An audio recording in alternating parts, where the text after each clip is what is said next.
Shalom, selamat kita bertemu kembali di MET 2819, channel yang membawakan kepada Anda intisari pelajaran sekolah sahabat secara mingguan. Dan pada kali ini kita telah masuk di pelajaran yang ketujuh dalam kuartal yang ketiga di tahun 2021. Sebelum kita teruskan, mari kita bersatu di dalam doa. Bapa di surga, Bapa yang penuh dengan kasih dan kemuliaan, serta kuasa yang tinggal di dalam kerajaan surga. Pada saat ini kami datang ke hadirat-Mu. Kami memohon berkat. Kami memohon akal, budi, dan hikmat. Kami memohon Roh Kudus-Mu beserta dengan kami.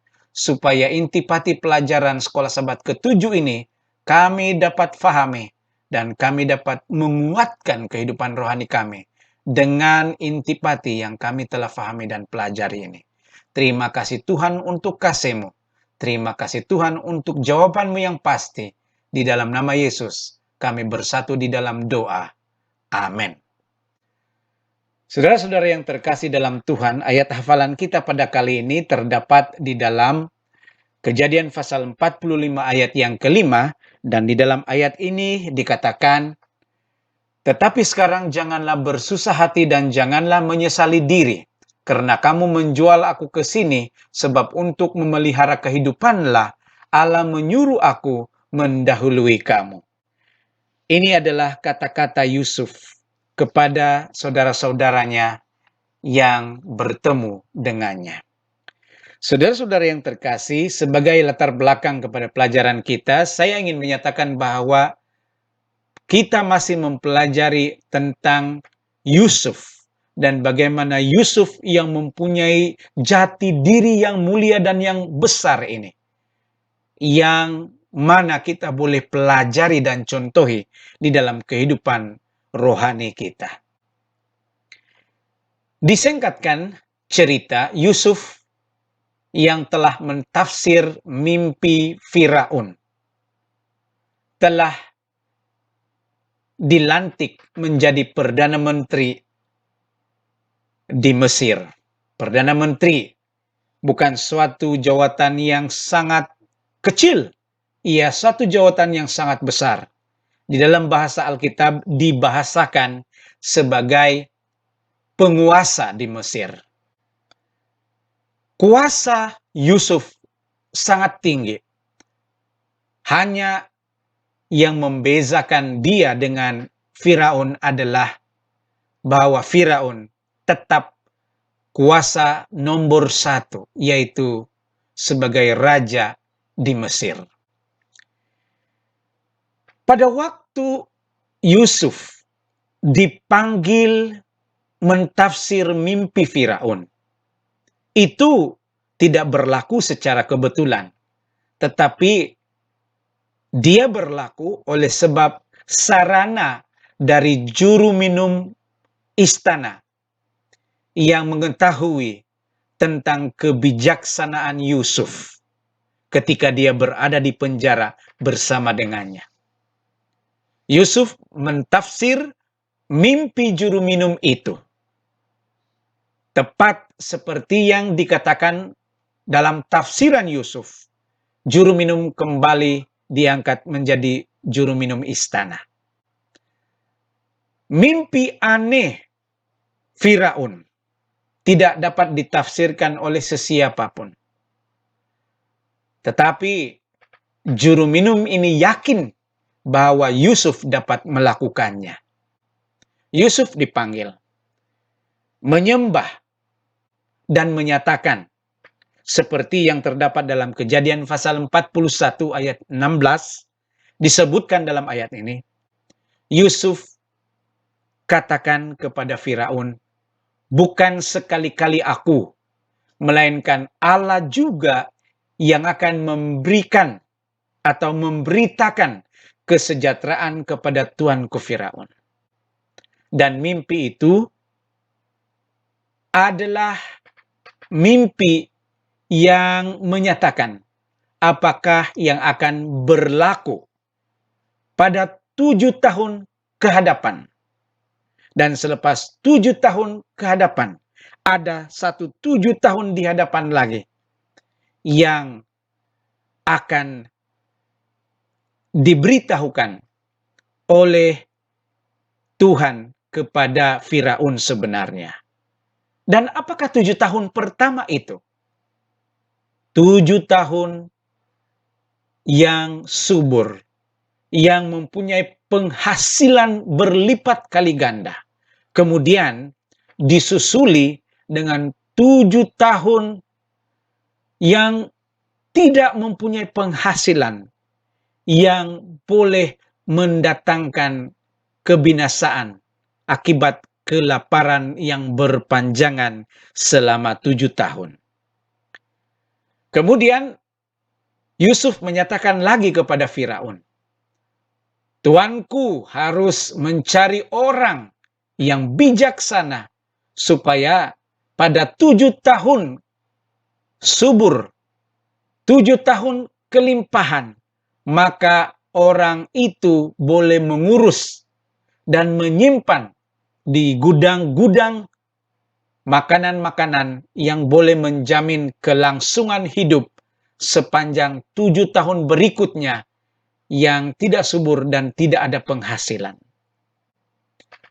Kemudian raja menitahkan kepada Yusuf bahwa dialah orang yang dilantiknya untuk menjadi penguasa di Mesir bagi mengurus negeri Mesir, supaya di tahun-tahun yang berkelimpahan dapat disimpan makanan untuk 7 tahun masa yang penuh dengan kesusahan dan kelaparan. Begitulah Yusuf dilantik menjadi Perdana Menteri, penguasa di Mesir ketika zaman Firaun tersebut. Saudara-saudara yang terkasih dalam Tuhan, kita melihat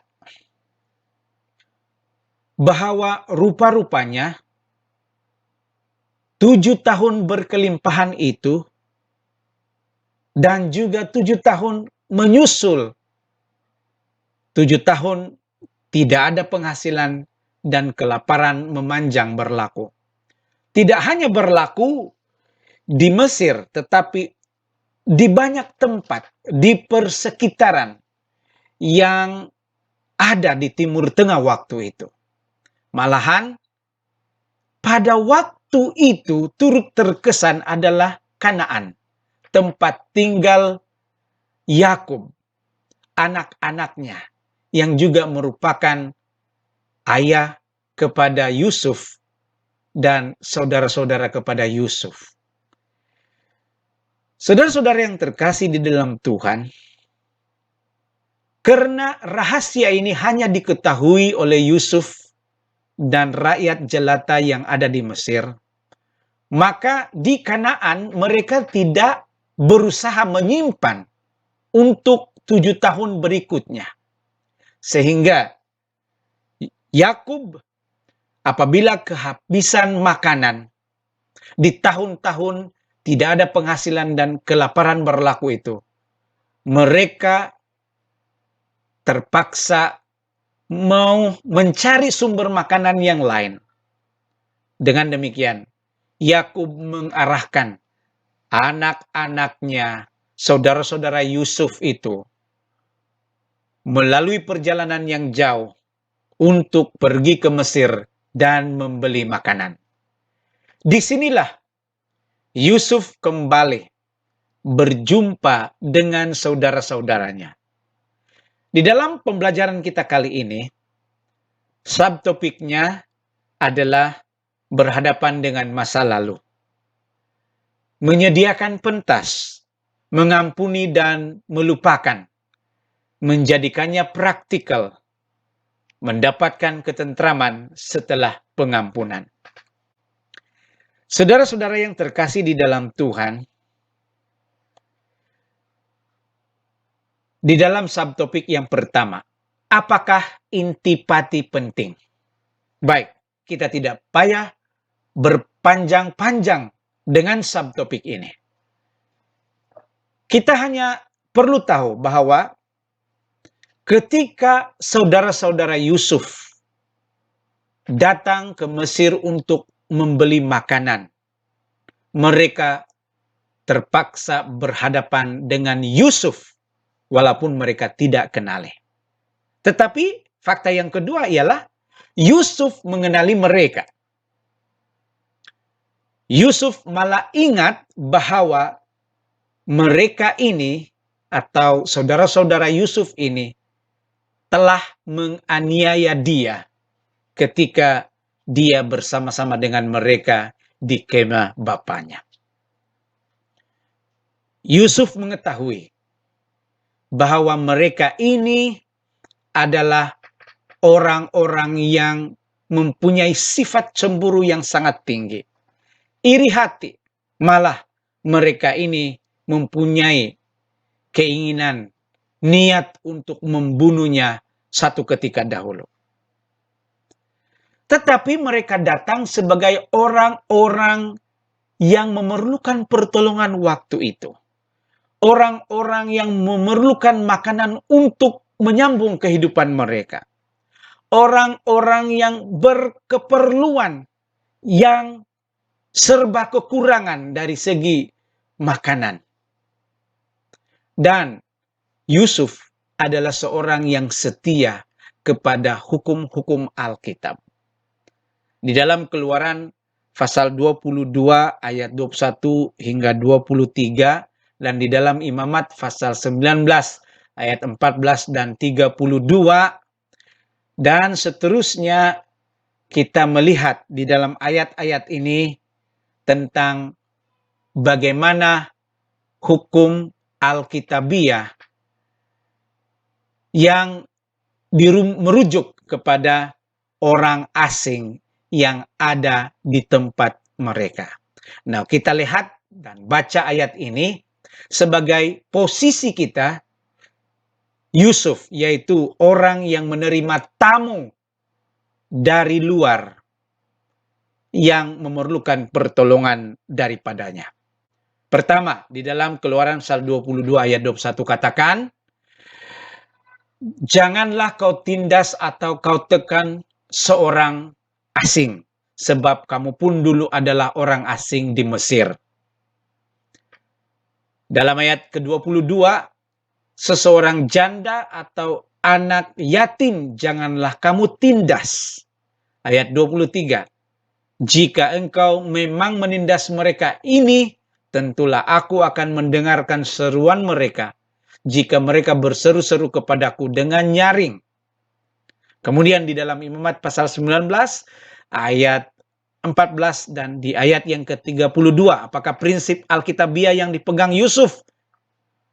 Janganlah kau kutuki orang tuli, dan di depan orang buta janganlah kau taruh batu sandungan, tetapi engkau harus takut akan Allahmu, akulah Tuhan. Dan kemudian di ayat yang ke-32 katakan, engkau harus bangun berdiri di hadapan orang ubanan, orang yang lebih tua maksudnya, dan engkau harus menaruh hormat kepada orang yang tua, dan engkau harus takut akan Allahmu, akulah Tuhan. Inilah prinsip-prinsip yang dipegang oleh Yusuf, sehingga di dalam hidupnya dia menjadi orang yang berhasil. Kalau kita kembali kepada prinsip-prinsip pegangan Yusuf ini yang dicatatkan di dalam Keluaran, ya, tentu sekali dia menghadapi masalah dengan saudara-saudaranya sekiranya dia masih menaruh benci, dendam, meluat atas perbuatan saudara-saudaranya yang menganiaya dia ketika satu masa yang dahulu.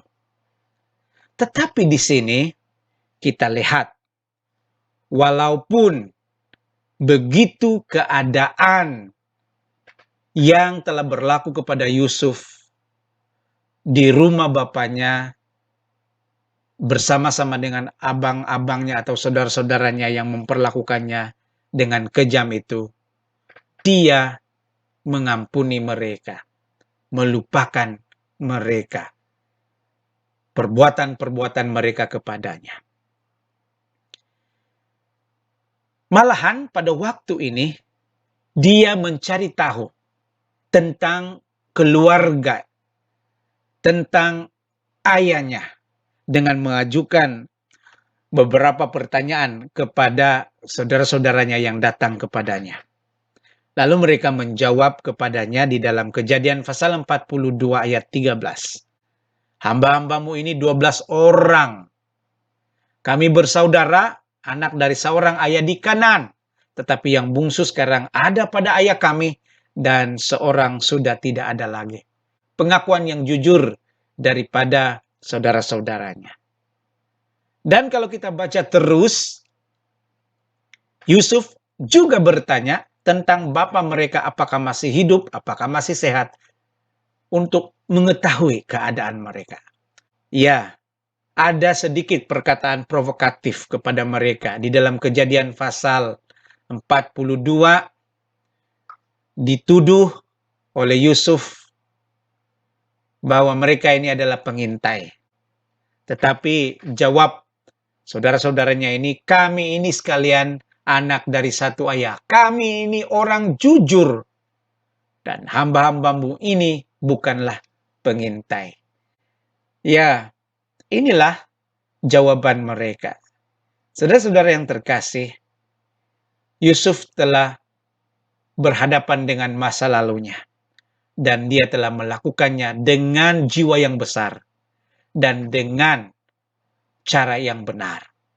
Di dalam pelajaran kita yang seterusnya, menyediakan pentas. Di dalam Kejadian pasal 42 ayat 21 katakan, mereka ini berkata seorang kepada yang lain, betul-betullah kita menanggung akibat dosa kita terhadap adik kita itu. Bukankah kita melihat bagaimana sesak hatinya ketika ia memohon belas kasihan kepada kita, tetapi kita tidak mendengarkan permohonannya. Itulah sebabnya kesesakan ini menimpa kita. Yusuf tidak memberikan mereka jalan yang mudah untuk mendapatkan makanan dari Mesir. Tetapi ia menyediakan pentas ujian kepada mereka untuk mengetahui ya apakah mereka telah berubah. Yusuf coba untuk menahan Benjamin menjadi hamba mereka ketika didapati bahwa piala ada di dalam guni yang dimiliki oleh Benjamin.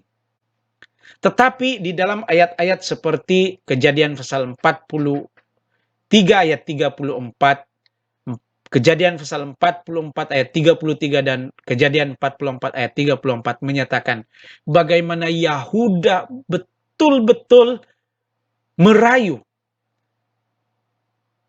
supaya Benjamin dilepaskan, yaitu adik Yusuf sendiri. Saudara-saudara yang terkasih di dalam Tuhan,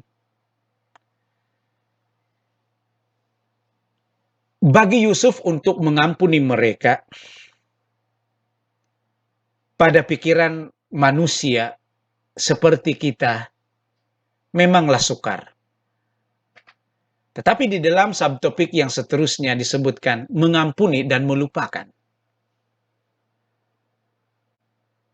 Petrus sendiri bertanya kepada Yesus tentang hal mengampuni. Dalam Matius 18 ayat 21 katakan, kemudian datanglah Petrus dan berkata kepada Yesus, Tuhan, sampai berapa kali aku harus mengampuni saudaraku jika ia berbuat dosa terhadap aku? Sampai 7 kali? Kebanyakan orang mempunyai limitasi dalam memberikan keampunan. Sebab itulah, kalau 7 kali yang disebutkan oleh Petrus itu seperti sudah terlalu bertoleransi. Tetapi apakah jawaban Yesus kalau kita membaca terus di dalam pasal itu? Artinya pengampunan tidak terhad. Yusuf mengampuni saudara-saudaranya. Tetapi saudara-saudara, sekalipun mereka tidak bertobat atau tidak berubah, apakah mereka harus dimaafkan? Pengampunan yang sejati adalah mencakupi memaafkan orang lain bahkan ketika kita melihat mereka tidak pantas atau tidak lagi sesuai untuk dimaafkan. Tuhan sendiri mempunyai sikap yang sama.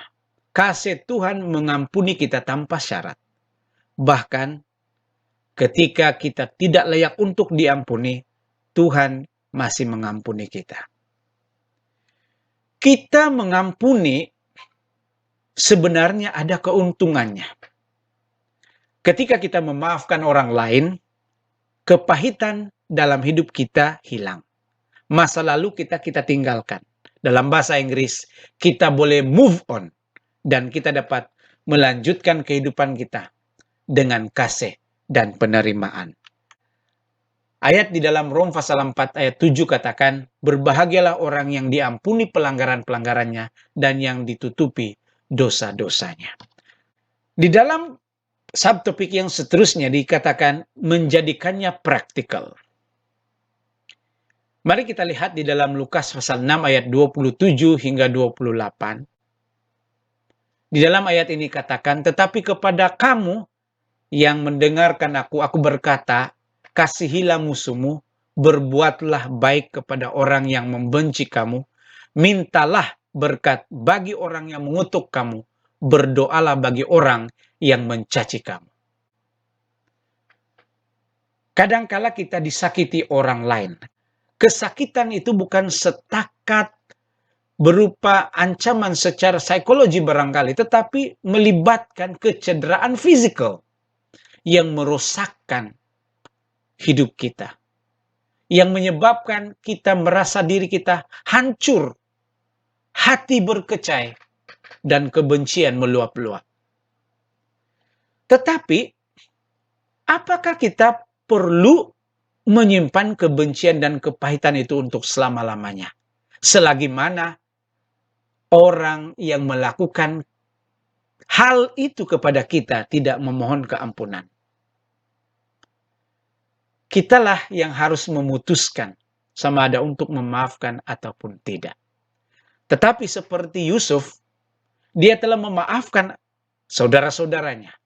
Itulah sebabnya dia boleh move on ataupun bergerak terus dalam kehidupannya.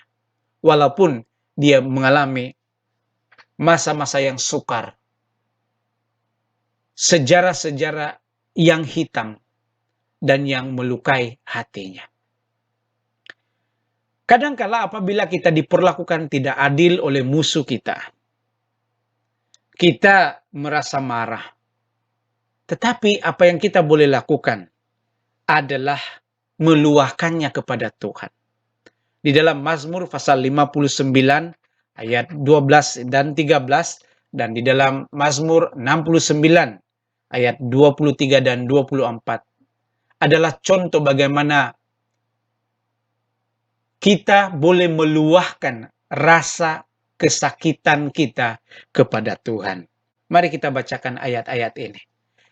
Karena dosa mulut mereka adalah perkataan bibirnya. Biarlah mereka tertangkap oleh kecongkakannya. Oleh karena sumpah serapah dan dusta yang mereka ceritakan.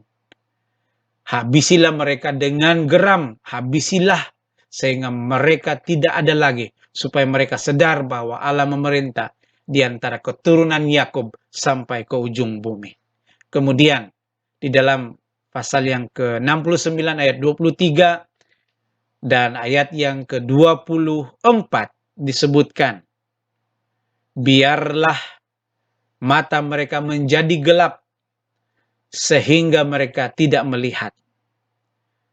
Buatlah pinggang mereka goyah sentiasa. Tumpahkanlah amarahmu ke atas mereka dan biarlah murkamu yang menyala-nyala menimpa mereka. Sahabat-sahabat yang terkasih di dalam Tuhan, kita meluahkan rasa kita kepada Tuhan. Itu tidak berdosa, karena kita hanya meluahkannya kepada Tuhan. Dan kita membiarkan Tuhan mengambil alih segala kepahitan dan juga kesakitan yang kita alami. Setelah kita membawa kebencian kita kepada Tuhan, segala rasa ketidakpuas hatian kita, apa yang kita harus lakukan seterusnya adalah untuk mengampuni mereka yang melakukannya kepada kita.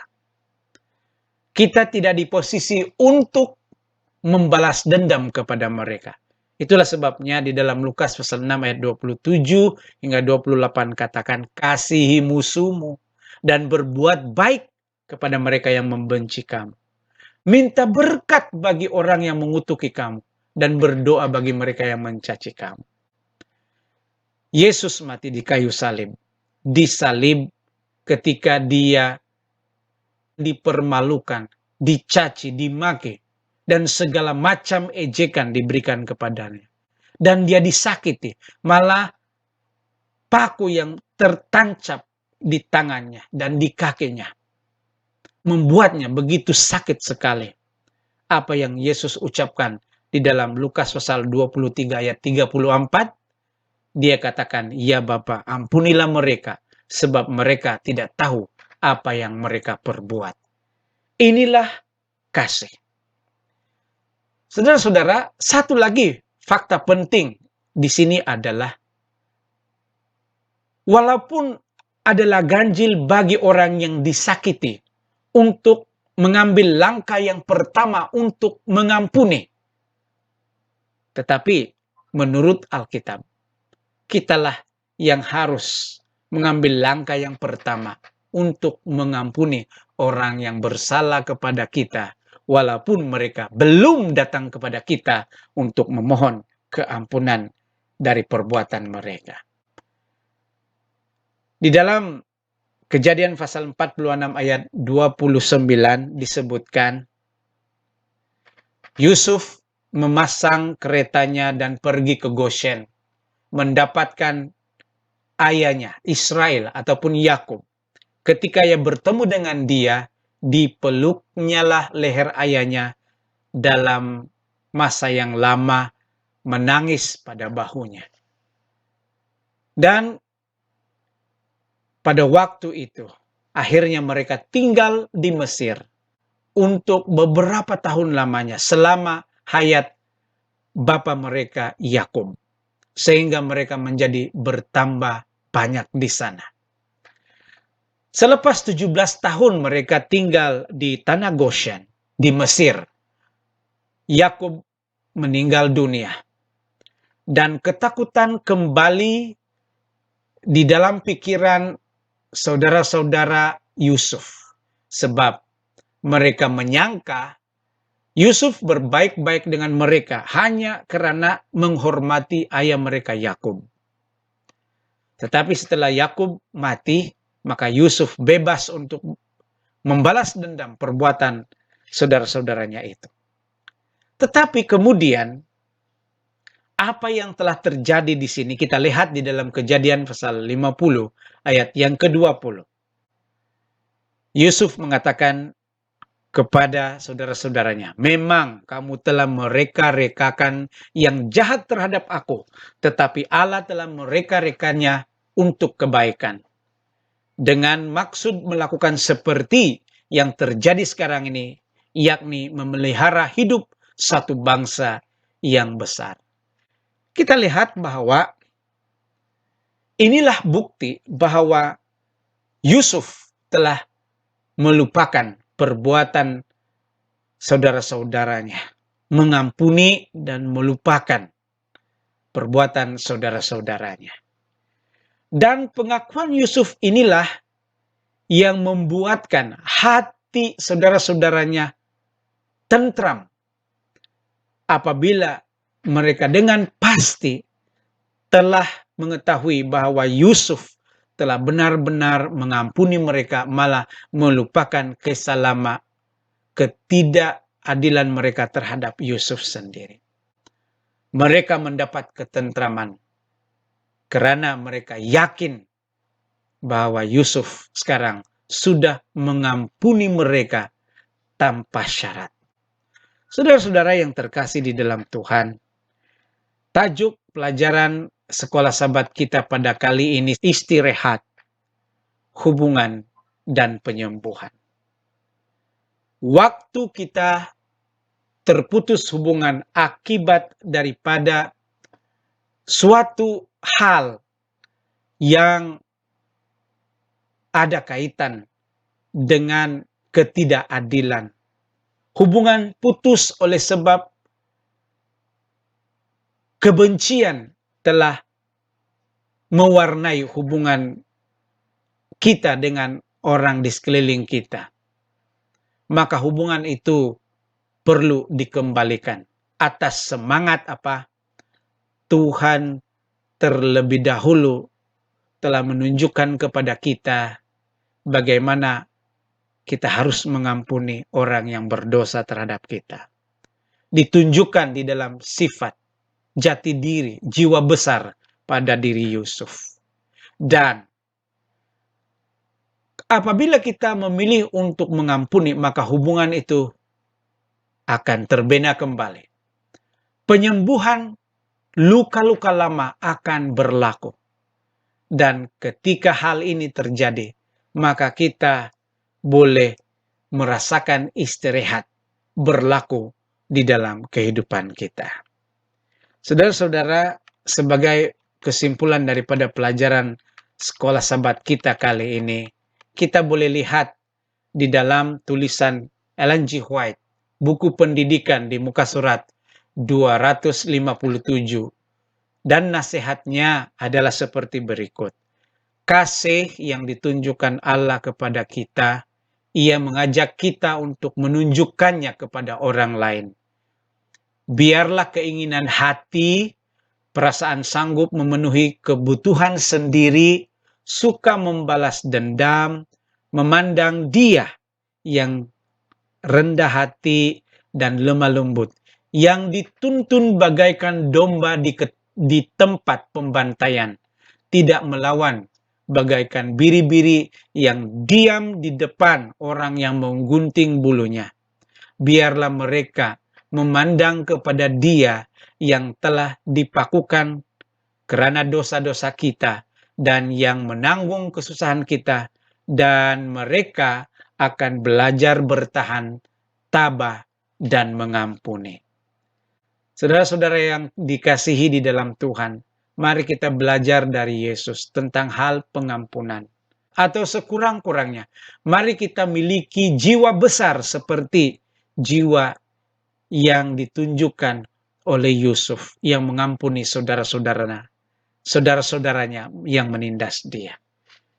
Saudara-saudara yang terkasih dalam Tuhan, mari kita tunduk kepala dan memohon berkat daripada Tuhan. Sekali lagi, kita bersatu di dalam doa.